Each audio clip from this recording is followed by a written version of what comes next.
আসসালামু আলাইকুম সবাইকে। আজকে আমরা পড়ব নবম দশম শ্রেণীর ত্রিকোণমিতি অধ্যায়ের গুরুত্বপূর্ণ কিছু সূত্র। যারা ত্রিকোণমিতিতে দুর্বল তাদের জন্য আজকের ক্লাস। চলো শুরু করা যাক। প্রথমে আমাদের জানতে হবে যে ত্রিকোণমিতির কিছু নাম: সাইন থিটা, কস থিটা,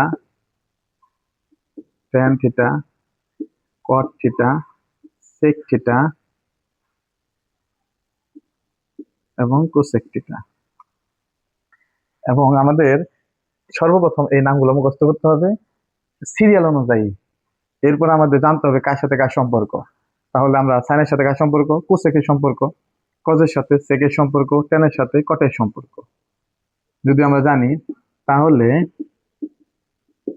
যেহেতু সাইনের সাথে কোসেকের সম্পর্ক, সেহেতু আমরা সাইন থিটার সূত্র লিখতে পারি 1 বাই কোসেক থিটা।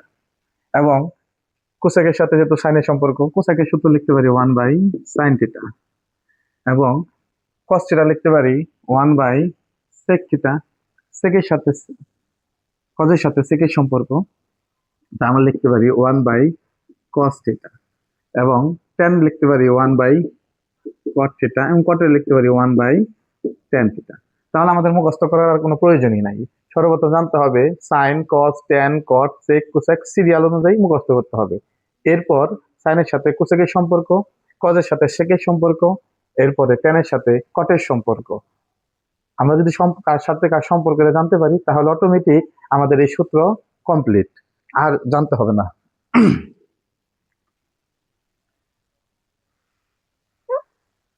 এরপরে আমরা যদি স্কোয়ারের সূত্রে চলে যাই, যেরকম sine square theta plus cos square theta সমান 1, সেক স্কোয়ার থিটা সমান 1 plus tan square theta, cosec square theta সমান 1 প্লাস কট স্কোয়ার থিটা। তাহলে আমাদের সম্পর্ক কি দাঁড়ালো? সাইনের সাথে কজের সম্পর্ক, ট্যানের সাথে সেক এবং কটের সাথে কোসেকের সম্পর্ক।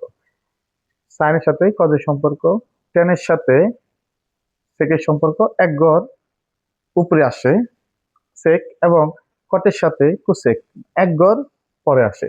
তাহলে সাইনের সাথে কজের সম্পর্ক, ট্যানের সাথে সেকের সম্পর্ক, কটের সাথে কোসেকের সম্পর্ক। যদি এই সম্পর্ক মনে রাখা যায়, তাহলে সূত্র মনে রাখা একেবারেই ইজি। আমরা একটা জিনিস ভুলে গেলাম। হ্যাঁ,